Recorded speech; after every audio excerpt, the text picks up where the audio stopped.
Oi, gente, boa tarde. Eu sou a professora Natália, professora de Química do Projeto Educação. Hoje a gente está fazendo uma aula diferente, né, do nosso roteiro. Eu vou corrigir algumas questões do Enem desse ano, 2020. Eu selecionei a prova amarela, tá bom? Estou me baseando por essas questões.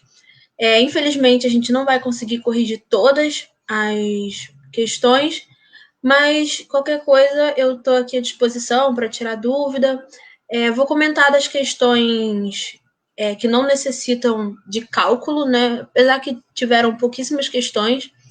E vou falar um pouco das questões mais do cotidiano, né? Que o Enem gosta bastante. Pode transmitir para mim, por favor? Vamos lá. A primeira questão que eu vou falar é essa questão aqui, a questão 93, que fala sobre a nanotecnologia, né? A nanotecnologia é uma tecnologia nova, está aí no mercado, está crescendo, e o Enem abordou esse ano, né? A gente não precisa ter o conhecimento 100% do que é a nanotecnologia para essa questão. No caso, a gente só precisa entender o que a questão está falando e associar com os conceitos químicos que a gente já aprendeu, tá bom? Vou dar uma lidinha aqui, vou comentar qual é o gabarito e aí eu comento por que não são as outras alternativas, tá bom? A nanotecnologia pode ser caracterizada quando os compostos estão na ordem de milionésimos de milímetros, como na utilização de nanomateriais catalíticos nos processos industriais. O que é isso? Nanomateriais catalíticos são materiais pequenininhos, muito pequenos. Quando a gente fala nano, significa que é uma partícula muito pequena aqui, a gente está vendo, né, na ordem de milionésimos de milímetros. E quando a gente fala que alguma coisa é catalítica, significa que ela está acelerando essa reação, né? Então, a gente tem um processo industrial que a gente aplica esse catalítico, né? Na verdade, esse catalisador, e aí ele faz o processo ser mais rápido. O uso desses materiais aumenta a eficiência da produção, consome menos energia e gera menores quantidades de resíduos. O sucesso dessa aplicação tecnológica muitas vezes está relacionado ao aumento da velocidade da reação química envolvida, que a gente acabou de falar. E aí agora a gente vai para a questão, né, enfim. O êxito da aplicação dessa tecnologia é por causa da reação de reações químicas que ocorrem em condições de. Aí a gente tem alta pressão, alta temperatura, excesso de reagente, maior superfície de contato e elevada energia de ativação.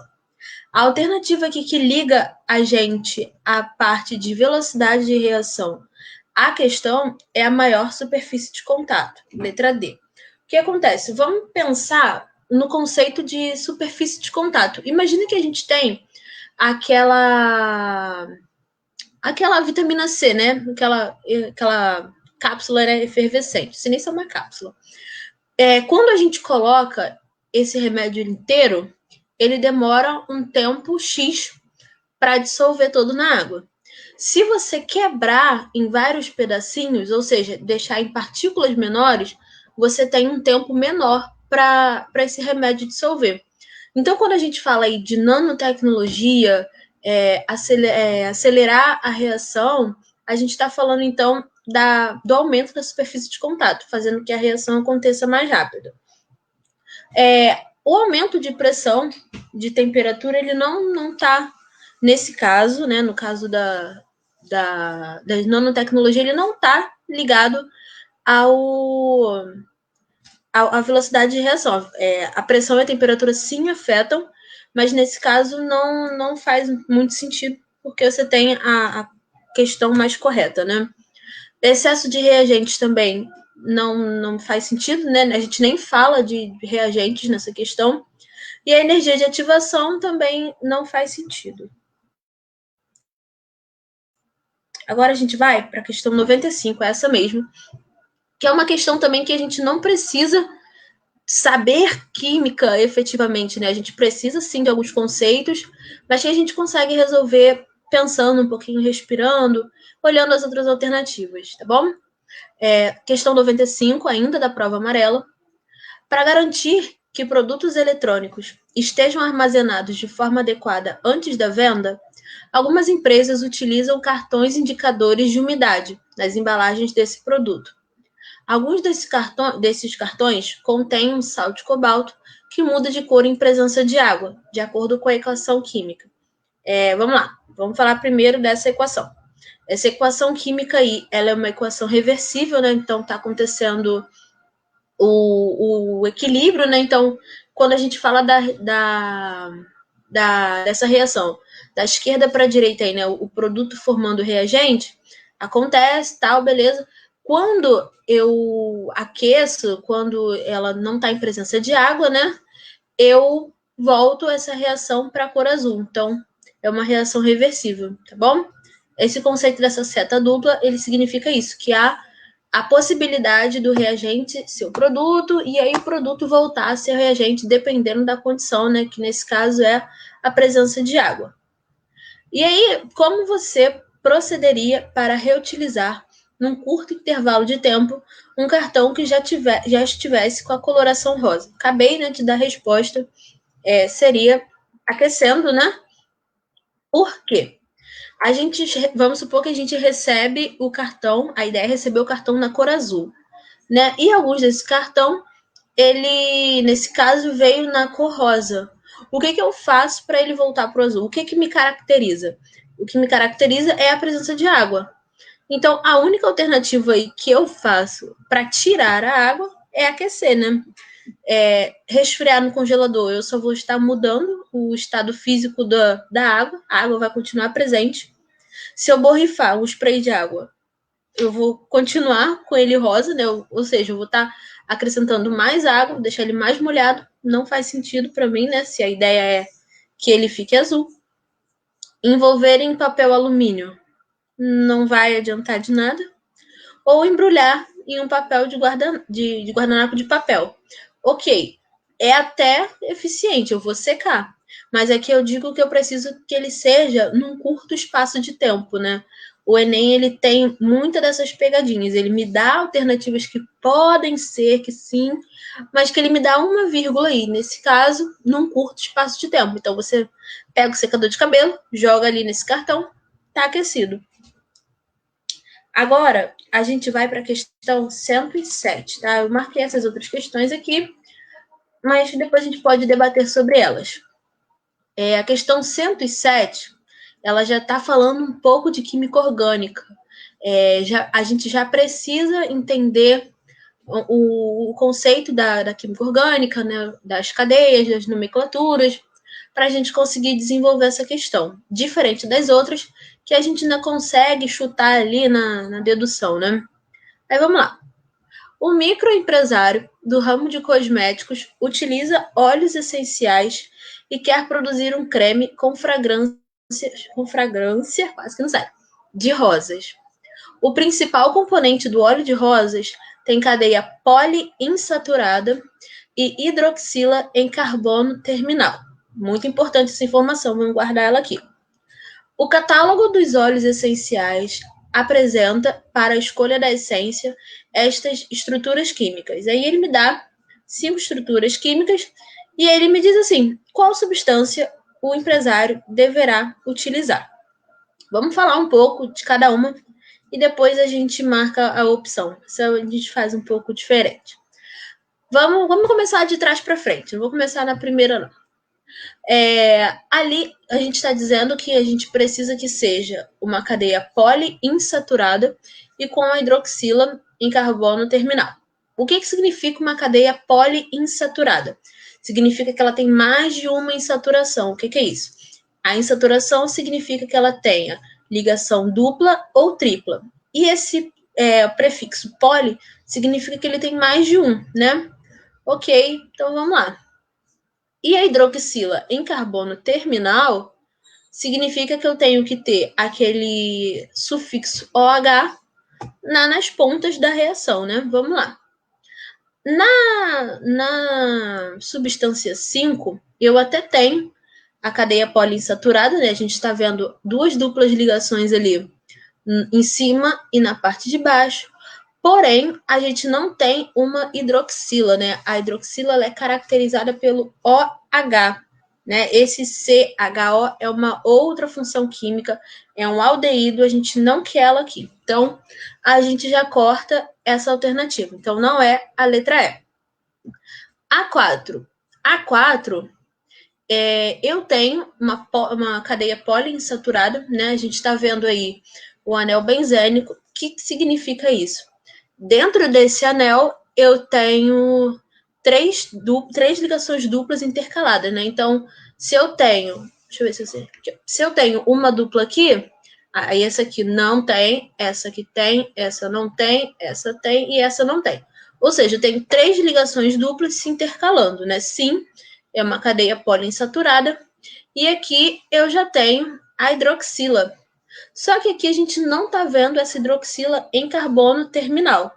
Então, a gente até tem hidroxila, a gente tem uma cadeia poliinsaturada, mas a gente não tem essa hidroxila em carbono terminal. Diferente daqui, aqui a gente tem um ciclo, né? Não é uma cadeia poliinsaturada. Aqui a gente só tem ligações simples. E também a gente não tem a hidroxila em carbono terminal. Na substância 2 aqui, ó, a gente tem uma ligação dupla no início, mas a gente não tem outra, né? Então não é uma cadeia poliinsaturada. Além disso, a gente também não tem uma hidroxila, muito menos em carbono terminal. Isso aqui, como a gente falou na substância 5, é um aldeído, então não é o que a gente quer. Sobrou pra gente, por eliminação, a substância número 1, que sim, é uma cadeia poliinsaturada. A gente está vendo aqui, ó, uma dupla aqui, né, na verdade, que é no final, né? A gente conta a ligação, né, a cadeia da hidroxila. Então, a gente tem uma aqui no começo e outra aqui mais para o finalzinho. E aí a gente tem a hidroxila em carbono terminal. Sobrou para a gente a alternativa A, que é a número 1.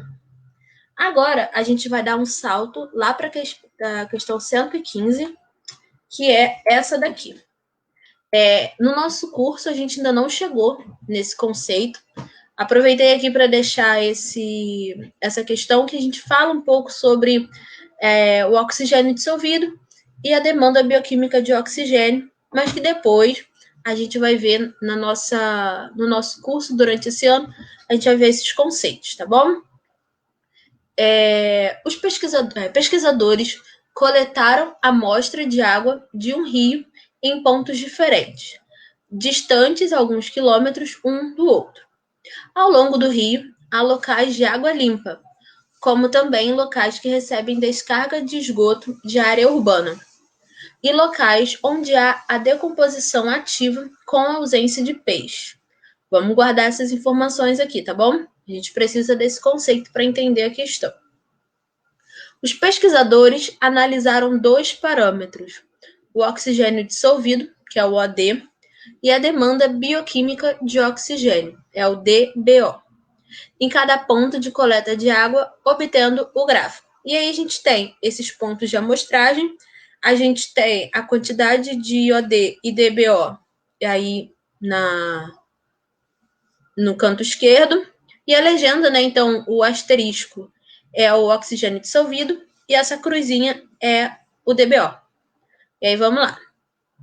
A gente ainda não vai falar do gráfico ainda não. Vamos só passar o olho nesse gráfico e depois a gente volta nele para entender o que está acontecendo. O AD é proveniente da atmosfera e da fotossíntese que ocorre no curso da água, e sua concentração é função das variáveis físicas, químicas e bioquímicas locais.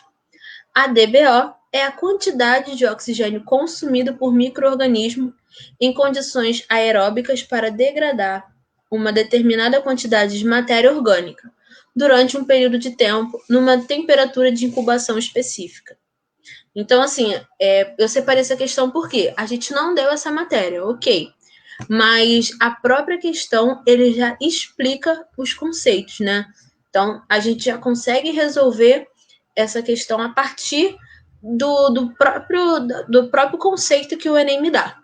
Então, vamos lá. Qual ponto de amostragem da água do rio está mais próximo do local em que o rio recebe o despejo de esgoto? Só marcar aqui que a gente já está na questão 115 para eu não me perder. Vamos lá. Então, agora a gente volta nesse gráfico e vamos entender o que está acontecendo em cada ponto.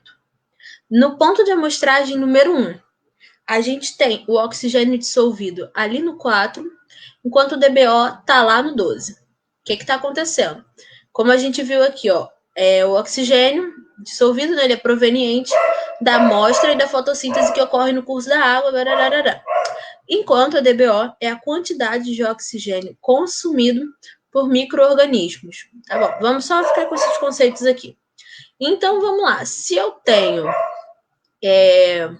uma alta quantidade de DBO, significa que eu tenho muitos micro-organismos ali, né? Então, é provável que eu tenha o local de despejo nesse ponto de amostragem número 1.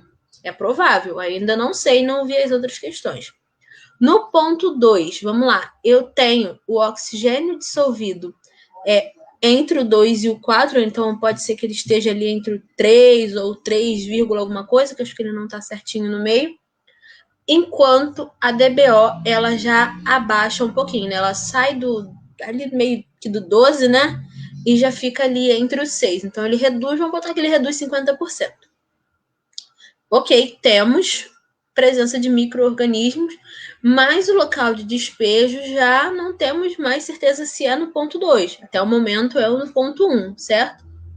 No ponto 3, eu tenho tanto o oxigênio dissolvido quanto a demanda bioquímica de oxigênio bem coladinhas ali entre o 2 e abaixo de 2.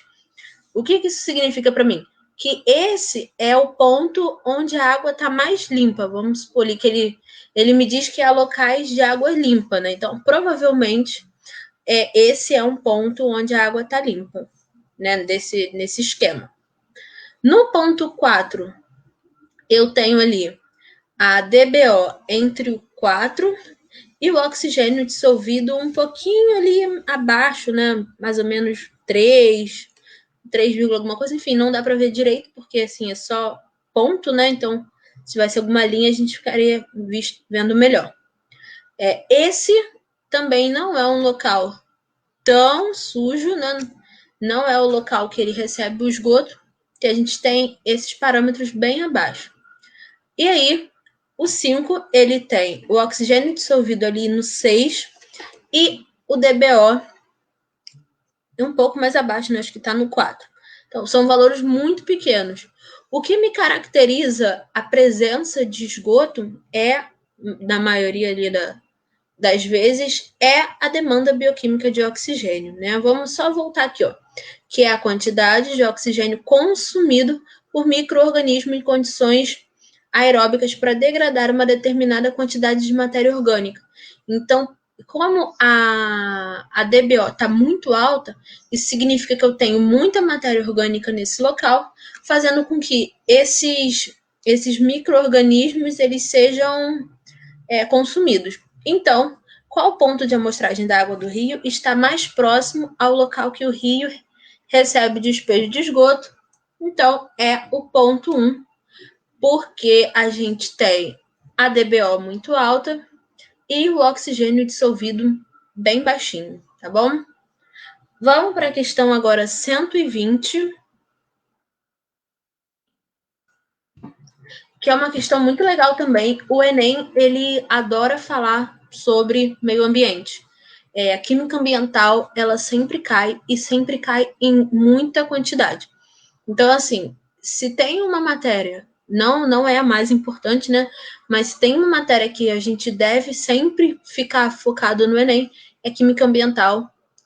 Não são todas as escolas, infelizmente, que focam nessa parte de química ambiental, mas se você vai prestar o Enem, ou prestou, né, esse ano, é muito importante que você tenha em mente o conceito de química ambiental, porque são muitas questões, né? E aí, cada questãozinha com ponto é muito bom, né? Vamos lá. Em 2011, uma falha no processo de perfuração realizado por uma empresa petrolífera, lembra, só um parênteses aqui, ó, o Enem ele gosta muito de petróleo, então focar nessa parte também é muito importante. Vamos lá. Ocasionou derramamento de petróleo na bacia hidrográfica de Campos, no Rio de Janeiro.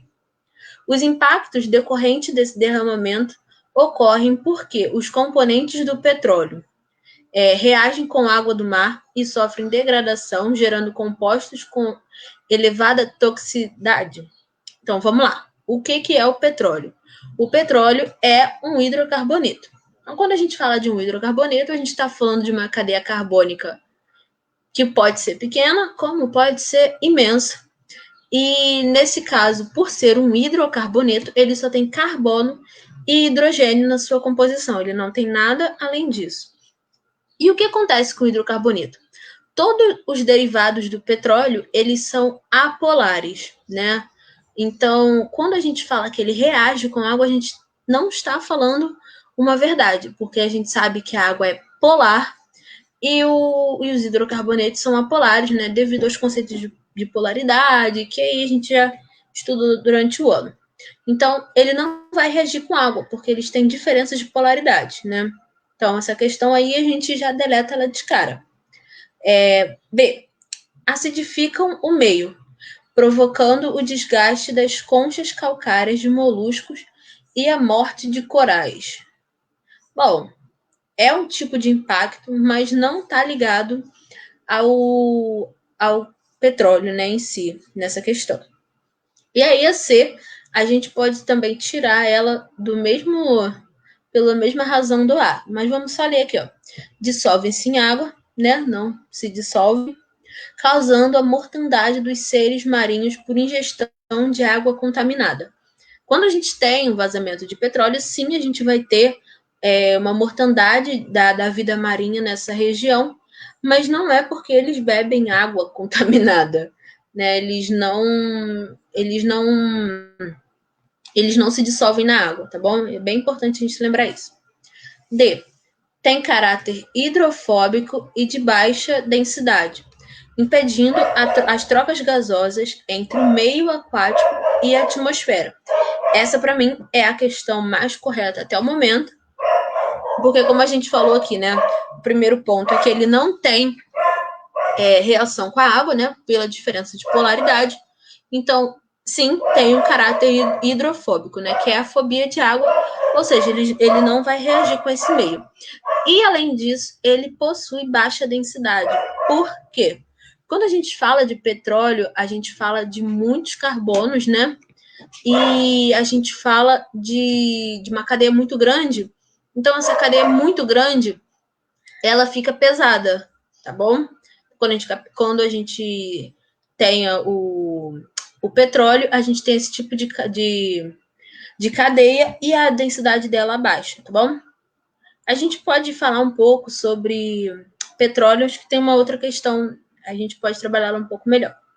E aí, o que acontece? Quando eu tenho esse caráter hidrofóbico e a baixa densidade, é que eu não tenho essa troca gasosa, né, com a atmosfera e a água, né, o meio aquático. E aí, tem cadeia pequena e elevada volatilidade. Então, não tem. Sim, eu tenho alguns... Na torre de fracionamento lá do petróleo, eu tenho, sim, materiais, né, que saem que tem poucos carbonos, mas que são os gases, né? Os gases que a gente vê, eles têm poucos carbonos, mas de uma forma geral, quando a gente fala de petróleo, derramamento de petróleo, a gente está falando de compostos com cadeias carbônicas, cadeia orgânica, de cadeia carbônica muito grande. Contaminando a atmosfera local e regional em função dos ventos nas orlas marítimas. Então, como nenhuma das outras elas fazem sentido em relação ao petróleo, então a gente vai ficar com a letra D. Tem caráter hidrofóbico e baixa densidade, impedindo as trocas gasosas entre o meio aquático e a atmosfera. Aqui. Agora a gente vai para a questão 126. Deixa eu ver. É essa mesmo. Essa questão aí também é sobre química orgânica, né? Como eu disse, o Enem adora química orgânica, né? Então vamos para mais uma aqui. A enorme quantidade de resíduos gerados pelo consumo crescente da sociedade traz para a humanidade uma preocupação socioambiental, em especial pela quantidade de lixo produzido. A gente sabe, né, que a gente cadê aqui? Que a gente tem essa preocupação com lixo e o Enem ele gosta muito dessa parte, né, de resíduo, de reutilização, de reciclagem. A gente precisa ter esses conceitos aqui na nossa cabeça. Além da reciclagem e do reuso, nossa, acabei de falar, pode-se melhorar ainda mais a qualidade de vida, substituindo polímeros convencionais por polímeros biodegradáveis. Esses polímeros têm grandes vantagens socioambientais em relação aos convencionais, por quê? Essa daí também é uma questão que a gente não precisa necessariamente saber de química, só da gente estar antenado das notícias a gente já consegue resolver. Vamos dar um exemplo aqui de um polímero que está sendo mais utilizado com a gente, né? Que ele mudou totalmente, né? A gente está falando aí da sacola plástica. E aí, na sacola plástica, aquela que a gente vê lá no mercado, a gente vê que ele é feito a partir de um polímero biodegradável. O que significa dizer que ele é biodegradável? É que, vamos supor, eu tenho um plástico normal, vamos supor, eu tenho uma sacola antiga. Eu tenho uma sacola antiga que demora, sei lá, 200 anos para se degradar. Estou chutando valores aqui, tá? E aí, com esse polímero biodegradável, eu tenho um tempo reduzido para essa degradação, ou seja, de 200 anos eu reduzo para 20 anos. Vamos dar um exemplo assim.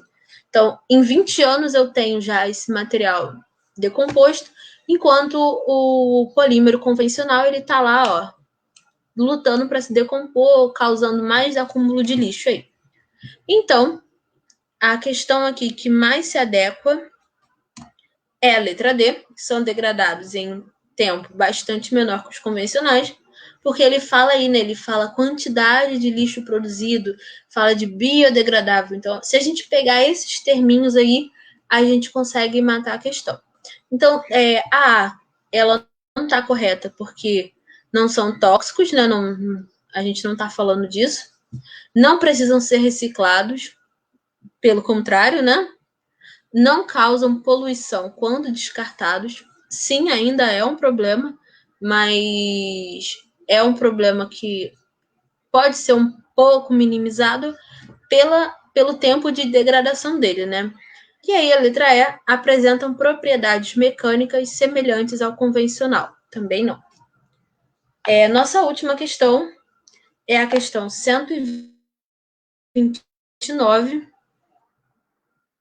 que também fala, olha, sobre química ambiental. Como eu disse, caiu muita nesse ano, caiu química ambiental demais. E aí a gente também vai falar de petróleo. Por isso que eu falei, acho que eu lembrava de outra questão do petróleo. Vamos lá. Essa questão aí, ela está falando sobre os ciclos, né, da natureza. A gente tem muitos ciclos, tem ciclo da água, do carbono, do nitrogênio, do fósforo. Tudo que é ciclo aí a gente tem. E aí, vamos lá. Grandes reservatórios de óleo leve de menor qualidade e que produz petróleo mais fino foram descobertos no litoral brasileiro numa camada denominada pré-sal, formada há 150 milhões de anos.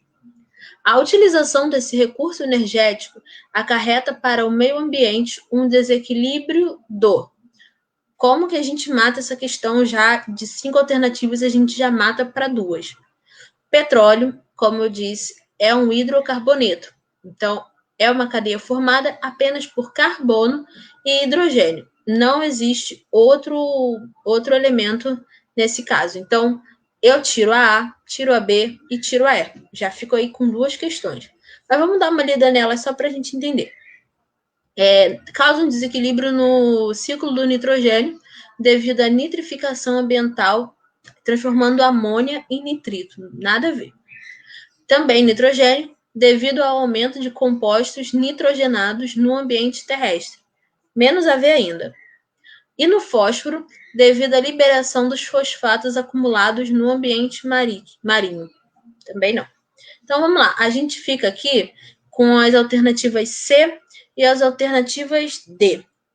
Vamos ler a C. A gente já sabe que causa desequilíbrio no ciclo do carbono.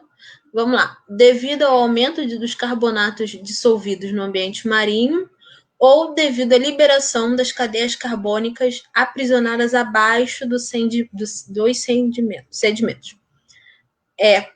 O que acontece aí? Quando a gente fala do pré-sal, a gente está falando de uma camada muito, muito lá embaixo, né? O pré-sal, né?